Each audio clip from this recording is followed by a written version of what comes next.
Hey friends, Entity Framework Core, or EF Core as we call it, is an object relational mapper for .NET, and it can provide you with a data access layer for your cloud-hosted data in minutes. It's lightweight, it's extensible, it's open source, and it's cross-platform. Jeremy Lickness is here to show how to use it with Azure SQL DB and Azure Cosmos DB today on Azure Friday.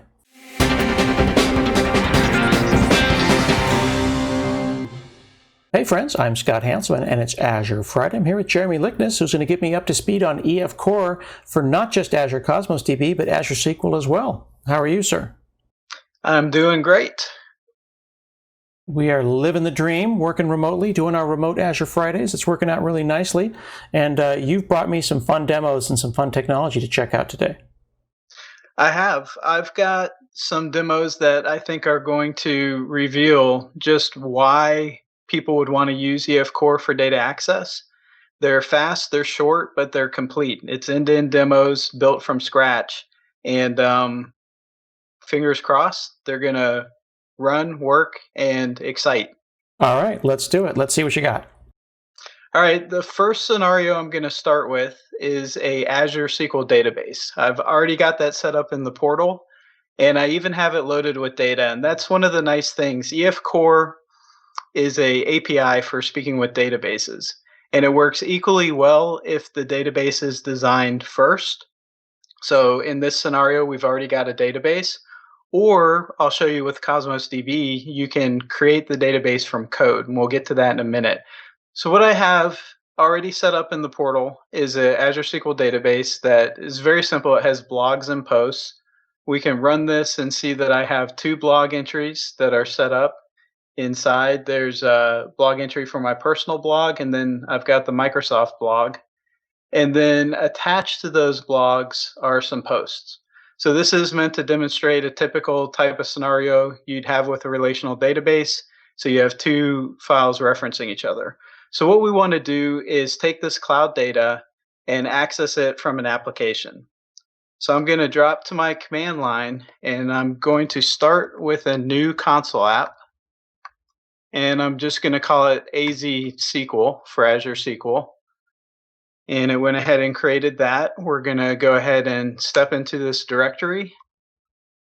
And we're going to add a couple packages. And these packages are going to allow us to work with Entity Framework Core. The first thing I'm going to add is called Microsoft Entity Framework Core .SQL Server. Mm-hmm. So as we'll see, Entity Framework Core works with different databases, and so we have different what's called providers to work with those databases. The API is very similar, but it understands how to talk to that database dialect. And of course, we've got to do add package instead of package add.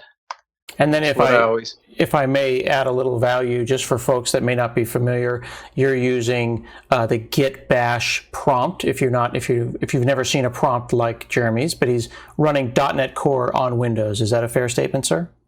That is correct. Don't let the look and feel fool you. This will work equally well on Linux. But I am using Bash on Windows because I like the Bash shell. Okay. And then when you said .NET add package there, that's the name of the package. I suppose that even though you're driving a stick shift here, I could drive an automatic and use Visual Studio, and I would search for the same thing, Microsoft Entity Framework Core SQL Server, to pull that NuGet package in, correct? Exactly. Yes. You have that nice graphical interface. Search for Microsoft Entity Framework Core, you'll see the list of items available. Okay, cool. So cross-platform, command line, Visual Studio Code, doesn't matter because it's all just .NET. That's right. Fantastic. So we're going to add a second package called Design, and this is going to give us some tools that will allow us to look at the database and actually generate it. And the command line tool for Entity Frameworks called .NET EF. I'm going to run this from the command line. If you're using Visual Studio, you can go into the NuGet Package Manager console, and there's a set of commands that you can run there as well. Cool. And we can walk through, basically, there's multiple commands. We've got database context. So I'm going to go to DB context and get help on this. And you'll notice that one of these options is scaffold. And what scaffold will do is it will actually generate the code that I need for the database. And there's a lot of options for this Wow. when you scaffold, but pretty much the most straightforward way to do this is to pass it a connection string and a provider. And what we're going to do is I'm going to go ahead and sneak the connection string from off screen. Okay. And while you're doing And that, I'll point out that for folks that haven't seen that .NET-EF there, that command, you can also do it without the hyphen, right? Because it's just a command as part of .NET. It's like an extension. It's a global tool. And there's a ton of functionality in there. Like when you said -help there, like look at all the things you can do with the EF command line tool. yeah, we could spend days going through the various options, but instead I'm going to expose my super secret password. Uh-oh. And so if you were doing this in a demo where you had a production database, you would probably do something like put it into a variable and do that, but I'm going to trash this anyway. So, Okay.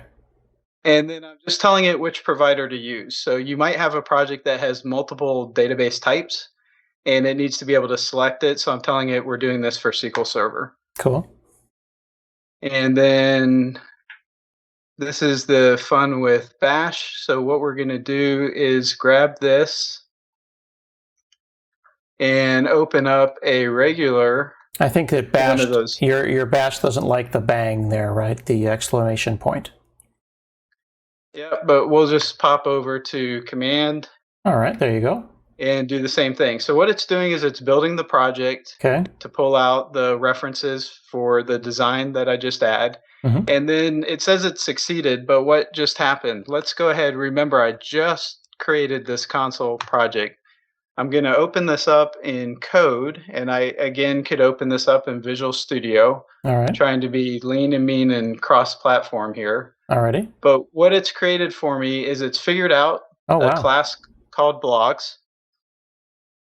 It's figured out a class called posts, and notice that these have navigation properties. So this is pointing up to the blogs, and this is pointing down to the posts. Okay. Could you hit Control+ just a couple of times to zoom in for our friends with a little bit less eyesight? There we go. Look at that. Okay, wow. So it really it interrogated the database. It was a true scaffolding of pulling out the shape of the database. That's right. And it also created this thing called a context. And the context is where the magic happens. This gives you the ability to basically expose the types of entities that you're working with. Mm-hmm. It also allows you to specify metadata. For example, a string in the .NET framework is just a string. It can be anything. Mm-hmm. In a database, they're typically constrained by a length. So what this has done is it's come in and it's looked and saw that the blog title is constrained to 100 characters in length. So it's informing Entity Framework of that restriction. So it can do some validation, basically. So all this is here, but I don't want to get too many details because I want to show you what it looks like to hit the ground running with this. So we're going to use the magic of cut and paste. The magic of 2 monitors. That's right, to do some very rapid coding. Alrighty. So we'll keep the hello world. I always like that friendly greeting. And this is called AZ Friday context. And we need to do a couple using statements. So we're using link for these queries. So I'm going to use system link. And then I'm also going to include Entity Framework Core, which has all those extensions. Mm-hmm. So if we look at this statement, what I'm saying is basically, here's the context that was generated. And I have a using for this because it needs to be disposed and clean up the database connections. It's managing them for me. Mm-hmm. Notice that I'm not opening a SQL connection or doing anything special. I'm just creating this context.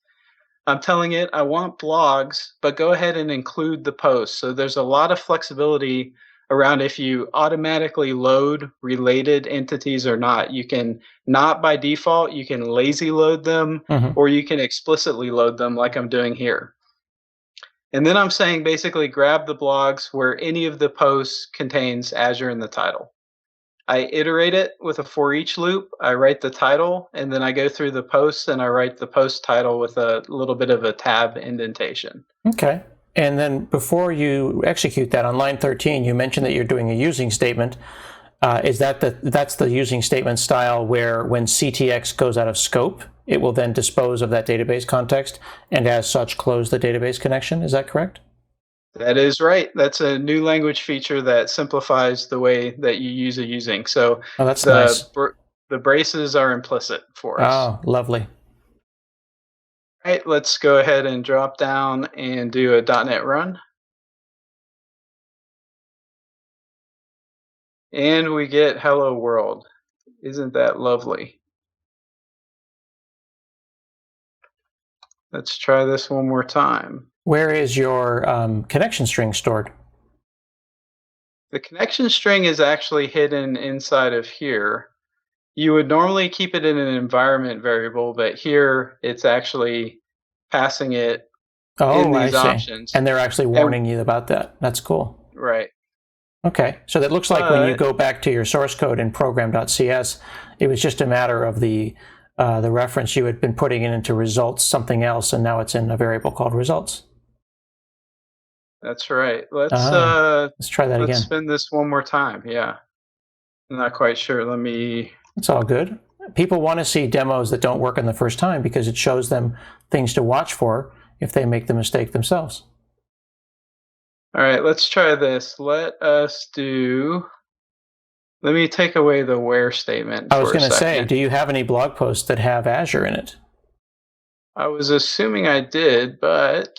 This is a good question. So that would be select star from post, basically, but it's written in LINQ. This is killing me. I just ran this exact same thing. Do you want to go back into the portal and see if they're there? Yeah, let's do that.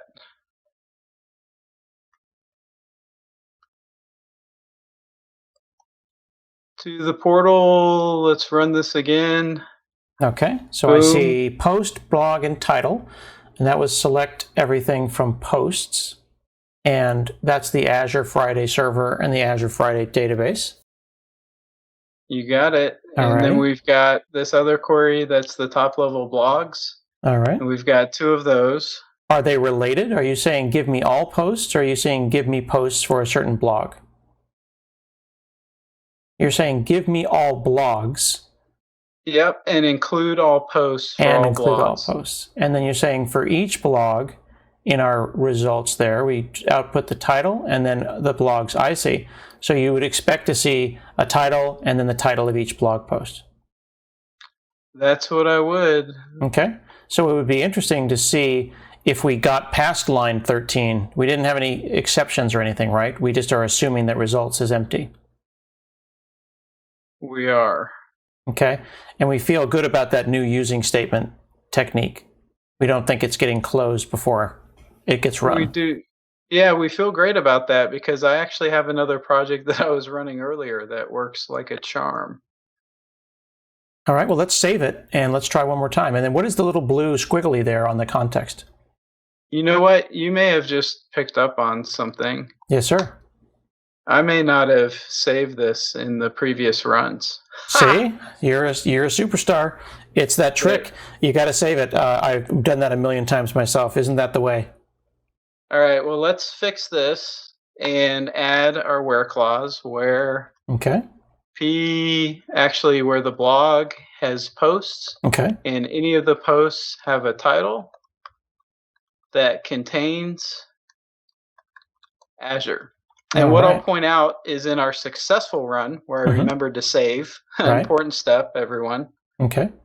Is that we've got this announcing Entity Framework Core Preview 7 that's here, and it does not contain Azure. So if we save this with the filter, and we run it again, and I did remember to save. See, if you're doing this from Visual Studio, or if you hit F5. I was just going to say that. Visual Studio saves for you. It'll save for you. So that was me short-circuiting myself. That's all good. So that's it. I'm going to leave it there. That's actually learning how to save properly if you're going to the command line, and reverse engineering a SQL database. And there's lots of possibilities with this, but you can see starting from scratch, I was up and running in seconds. That's pretty sweet.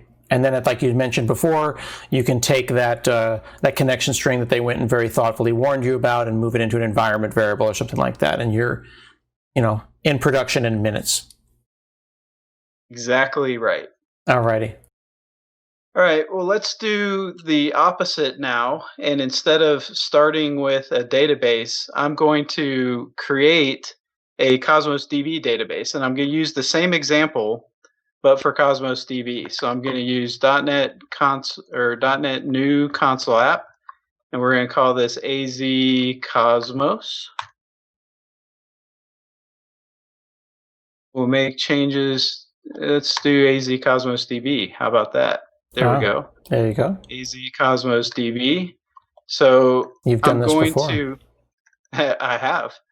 I'm going to do the package add, only this time instead of Entity Framework SQL Server, I'm going to add Entity Framework Cosmos DB. And I did it again. I told myself, flip the add in the package, and I flipped it from the correct way to the non-correct way. So we'll do it the correct way. It goes out and grabs it. What is it saying is incompatible? It's saying no packages IDs exist with that sources. Is it .cosmos DB? It is. So hit up arrow and add Cosmos. DB. Well, it's going and saying it's unable to find that because it doesn't exist. So what is I did Cosmos DB, but the actual one, I must have had a typo right here where I forgot to do core. And now we're good. Superstar. Okay, so it is .cosmos. Cool. So what we've got now is a very simple project that doesn't do much yet. We'll go inside of this. We'll go into the program. All right. And I'm going to, sure, why don't we have those assets, and then I can press F5 instead of making the mistake I did earlier. Okay, so what I'm going to do is set up my database, and this is how you set up the database from code instead of reverse engineering it.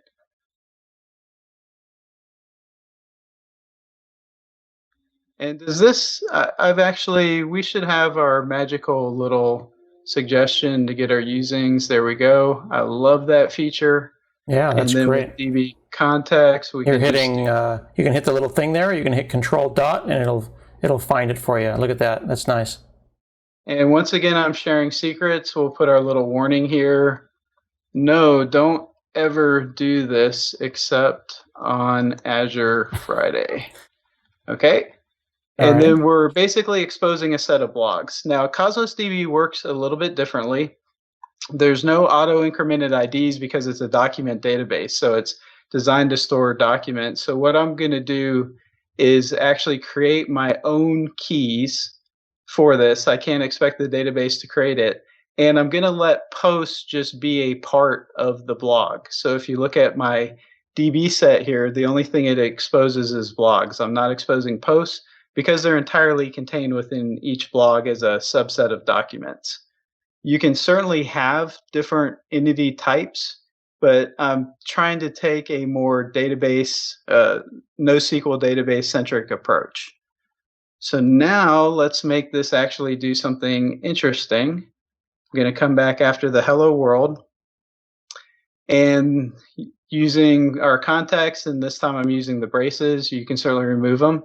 You would not normally do this in production code. I want to make sure the database isn't there, and then I'm going to recreate it when I run it, just so that we have a clean slate to look at the data. Ordinarily, you'd be working with a existing database. Now down here on the where squiggly, I'm going to do Control Dot, bring in system.link. Okay. And we're good here. So what are we doing? We're creating a blog. We're creating a couple posts. We're adding the post to the blog. We're adding the blog to the context. The context is our unit of work that represents the database. That's up here. And we're saving the changes. It's as simple as that. I'm not handwriting code. I'm not doing anything special.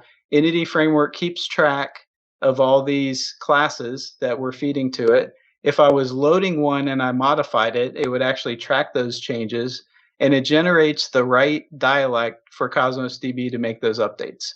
After I save them, I'm just going to iterate through the docs, iterate through the posts, and do a write line similar to what I did before. So this time, let's be safe and press F5 instead of running it from the command line. Mm-hmm. And we've got it running. We've got lots of fun trace and debug information. And here we go. We've got the blog. And let me zoom in. That's actually an interesting color font here. I see at the bottom there how to use EF Core. Yep, right there. So it There you bounced go. back. And then the other thing I want to do is show you what happened behind the scenes when we ran this. So I'm going to come back into my web. I'm going to go into, this is my Cosmos DB in the portal, and I'll zoom in a second here once I navigate to what it's created. So it's created this blog context right here. We can expand this, and inside the blog context, we have some items.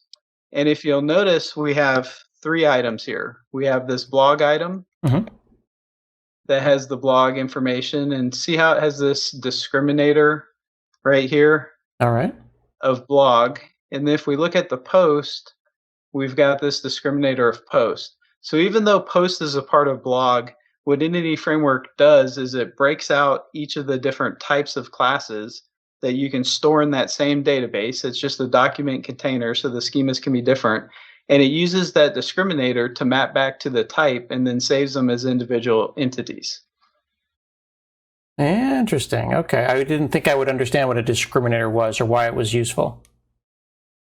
And really, the last thing I want to note is just that besides some of the scaffolding in the database connection, you'll notice that this syntax to iterate through the query is very similar between the SQL and the NoSQL database, basically Cosmos DB and Azure SQL. So that is one of what I hear the greatest benefits from using EF Core is that regardless of what type of database you use it with, there's a very consistent C# .NET style dialect that you can use to speak to the database. It's nice to be able to do it in LINQ like that because it feels like there's a database underneath that probably has some magic secret language or some SQL language, but I don't have to think about any of that because I know LINQ and I know the shape of my data, and EF Core is allowing me to pull data from either of these databases without me really having to think about the underlying technology. Exactly. And that's the advantage. But what's nice, though, is the reality is in production, projects get large and have complex edge cases. There is a facility to pass through to the underlying database dialect. So if you need that fine-grained tuning, it's not either or. You're not having to go all in. You can do this for the cases where it makes sense. And if you have edge cases, you can go down to that database-specific dialect. That's nice. I always use the analogy, it's nice to drive an automatic, but sometimes you want to drive stick shift, and that's cool. And just like you did that with the command line, either the command line, Visual Studio Code, or Visual Studio proper, Windows, Linux, Mac, whatever database, whatever operating system, whatever command line. You got it. Fantastic. Great. I'm learning all about how to use EF Core to talk to Azure Cosmos DB and Azure SQL today on Azure Friday. Hey, thanks for watching this episode of Azure Friday. Now I need you to like it, comment on it, tell your friends, retweet it. Watch more Azure Friday.